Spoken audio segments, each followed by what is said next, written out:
This is Word and the Wild, the one-year Bible adventure with friends. My name is Owen. I'm your host and your guide, and together we are on a 12-month journey as a podcast plus community where we read the Bible for ourselves, but not by ourselves. This is week 5, my friend. We are about to cross the 30-day mile marker on our little adventure, and this week, Job shows us something amazing about God, no thanks to his friends, and God makes good on a promise that's a long time coming. Let's dig in. Hello and welcome in, and a special welcome to our Word and the Wild Plus community members. It's their support of this nonprofit endeavor that makes space for all of us here on this Bible reading adventure, and their contributions inside our dedicated online community are making it just a blast. It was all about Job this week, and our live stream Q&A inside the Word and the Wild Plus community was lit. Some folks even said it was maybe the most helpful conversation they'd ever had about Job. If that sounds like something you'd like to jump into, get into those conversations, as well as enjoy other member benefits like our daily reading tracker, all the backgrounds and other conversations that happen in there, other bonus content as well, then you could join the Word and the Wild Plus community for yourself. You can learn more about it in the show notes or over at wordandthewild.com. Well, speaking of Job, hey, let's jump right into it. Let's pick up where his story left off last time, and then we'll get into the next chapter, the next episode in the journey. It's all about Exodus. But right now, let's talk about Job.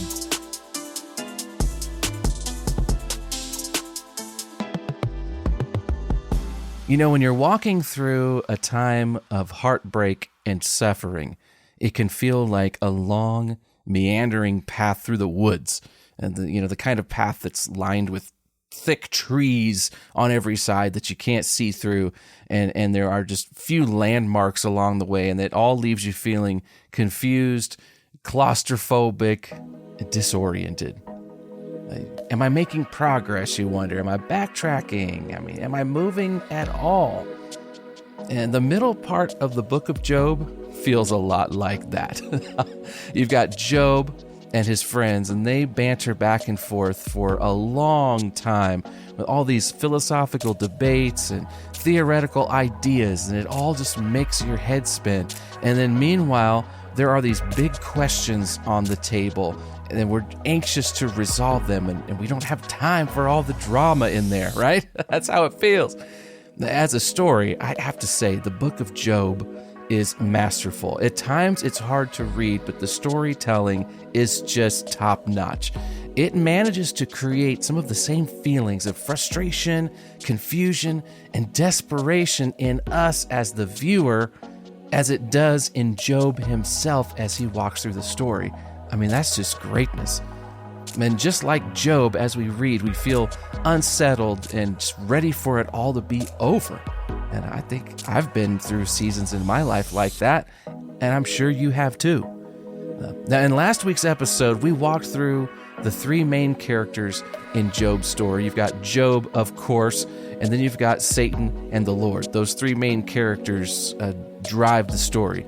So this week, as your guide here on this Bible adventure, I'm going to try to offer up some key plot points to keep in mind to help you navigate this dense woods that are the book of Job as we wrap him up this week. Usually I try to be a little more vague, but Job is a tough one, and so I'm just going to try to give you some footing as we push through those woods together. Two big things to keep in mind. The first one is the big accusation in the book, and the second thing are 3 big questions that drive the whole story. Now, the big accusation, it comes from none other than that accuser himself. His name is Satan.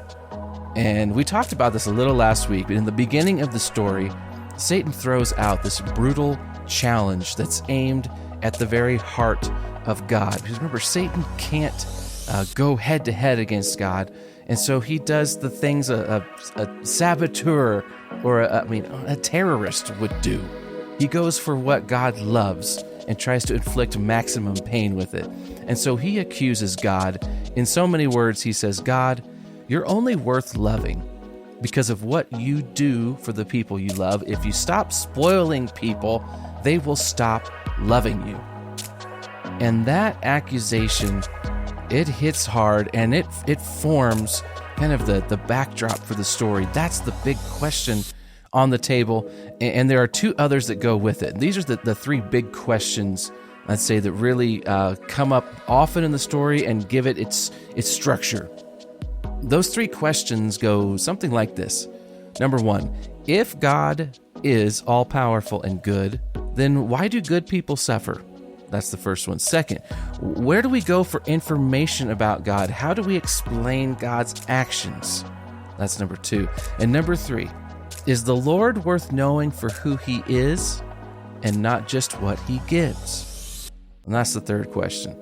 And as Job's life falls apart, those three questions swirling all around us, at that point in the story, Job's friends enter the conversation. And I put friends in air quotes because as those friends come into the conversation, that's where things in the book really start to unravel. When I think of Job's friends, Eliphaz, Bildad, Zophar, and Elihu, I mean, there's a quartet if ever there were one. When I think of these guys and their advice to Job and their time with Job, my memory drifts back to my own grandpa's workshop. As a kid, my grandpa's workshop was just, it was a magical place. He built race cars, and his shop was amazing. It smelled like old grease, and every piece of equipment in that shop could either burn you or cut off your finger. In other words, it was the coolest place ever. But one of the things I remember about Grandpa's shop was a big sign on the wall. And the sign originally came from his dad's shop, so we're talking about my great-grandpa. It was an old-school sign. It had a white background, and it had red hand-painted letters on it that spelled out this phrase: God helps those who help themselves, but God pity you if you're caught helping yourself around here. It makes me laugh every time I think of it. That saying, God helps those who help themselves, that's something that you call folk wisdom, right? It's these homespun ideas about God that get passed around on Facebook. They're emblazoned on t-shirts and sold to us as Hobby Lobby art. It's sayings like, when God closes a door, he opens a window, or God doesn't give you more than you can handle, right? These are folk wisdom. You won't find any of these gems of folk wisdom in the Bible. They just get passed around and eventually kind of get passed off as fact and leak into our thinking about who God really is and how God operates. Now, how does this tie in with Job's friends? Well, Job's friends deal in folk wisdom. That's their bag.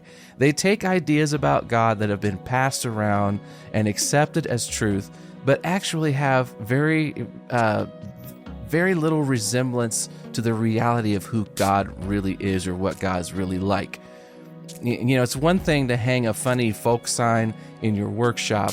It's another thing to try to use ideas like that to explain why God allows suffering in our world, or even more personally, suffering in the life of a friend. But that's exactly what Job's friends are trying to do. And that's a key to understanding all that they have to say. At times in the book of Job, it seems like his friends explain God well. they get little bits and pieces that sound right. But in the end, they wind up way off base.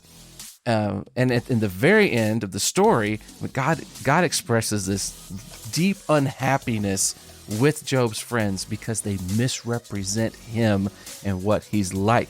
So as we read through Job and we navigate those friends, we've got to keep in mind that they don't get it quite right. Now, here's a quick rundown of these friends and their folksy opinions on why Job suffers, okay? First, you've got Eliphaz. Eliphaz tells us that his source for wisdom comes from his own personal mystical experiences. That's right. You find it in chapter 4 in Job. That's his version of wisdom about God, and in his version of how God works, you could sum up his folksy wisdom with the phrase, "You reap what you sow." That's Eliphaz. Then there's Bildad. Bildad looks to wisdom passed down from his ancestors for his opinions about God. It's an appeal to tradition. And in his view, Job shouldn't worry too much about what he's going through because in his mind, it all works out in the end. That's his folk wisdom. Then you've got Zophar. Zophar is a guy who draws on common sense and personal experience. And for him, his opinions about God center around the idea of God as more like karma. You know, it's what goes around comes around. And then the last one to enter the conversation is a guy named Elihu, and he gets his wisdom from his own conscience and from his general observations about God, and he gets some things right, but in his view, Job is suffering.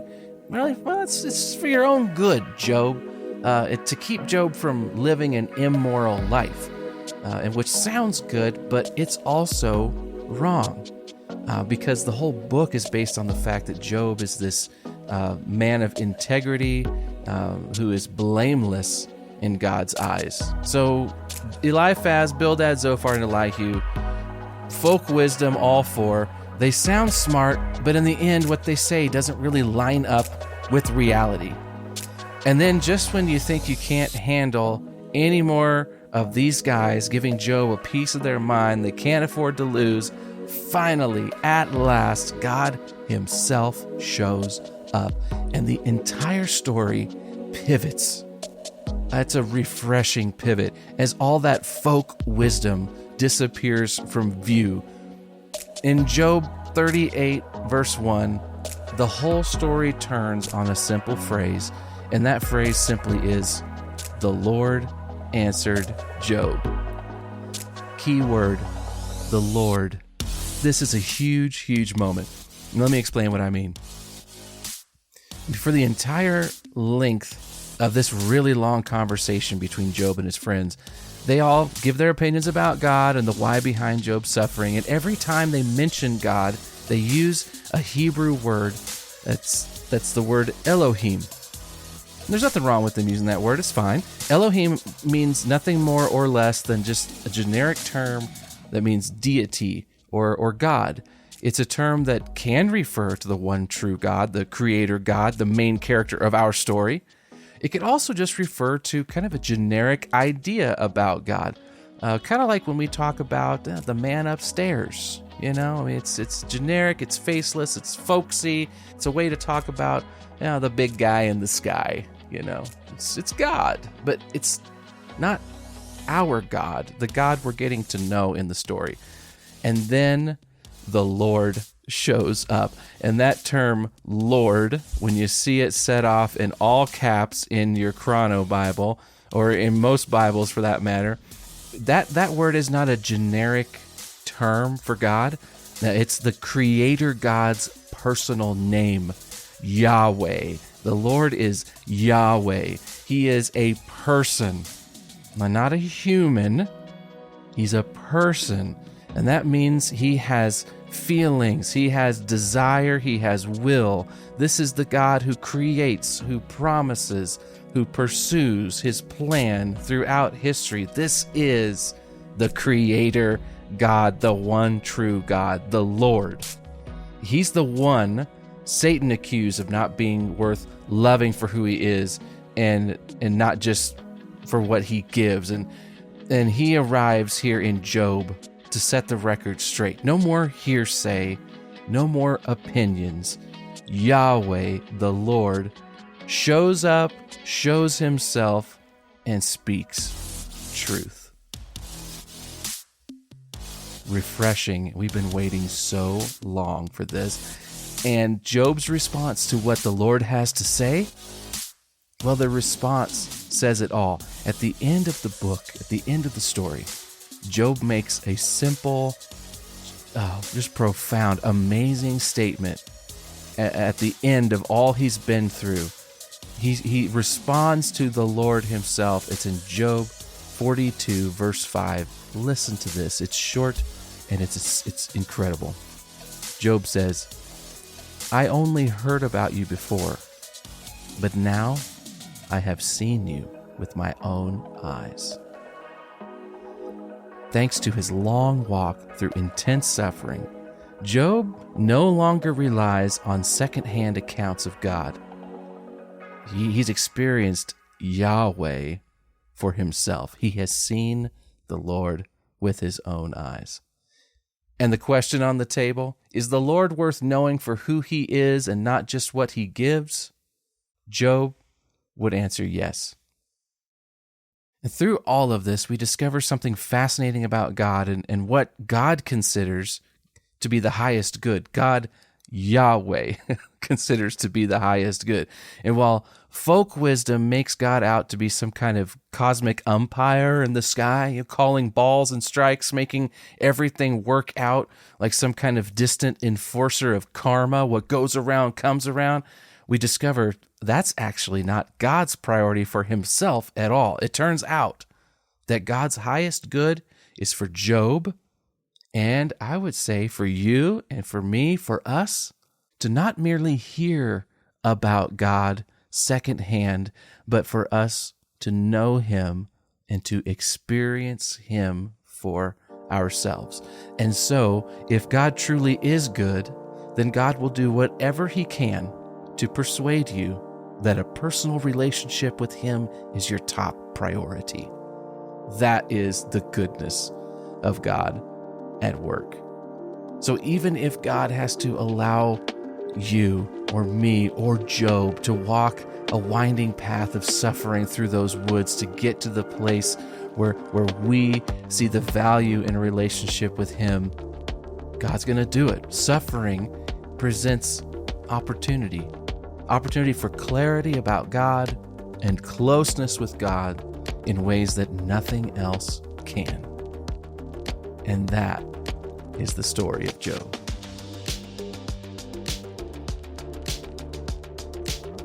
The God who wants to be known, Yahweh, he doesn't leave us to some homespun folk wisdom, mythical experiences and tradition, or some kind of unreliable impressions of common sense. No, God moves to show up and show himself to the ones he loves. And often it's these seasons of suffering that provide God that dark and disillusioning background that he needs to really shine. And God may be silent, but he's never still. He's there waiting for the perfect moment to break the silence and move the story forward toward clarity about who he is, confidence in his plan, and closeness with his heart. And that's where we go next in the story. We enter back into the world of the children of Israel.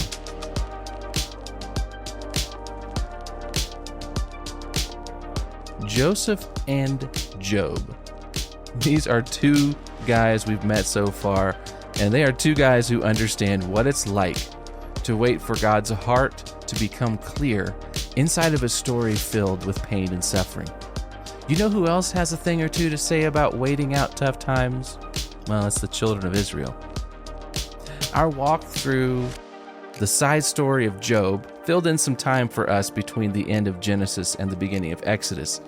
But for the generations between Joseph and his brothers, that silent gap between Genesis and Exodus stretched on for years and years and years, centuries, in fact. And that is more than enough time for ignorance and despair to set in. The ignorance is on the part of the Egyptians. The despair is on the part of the Israelites.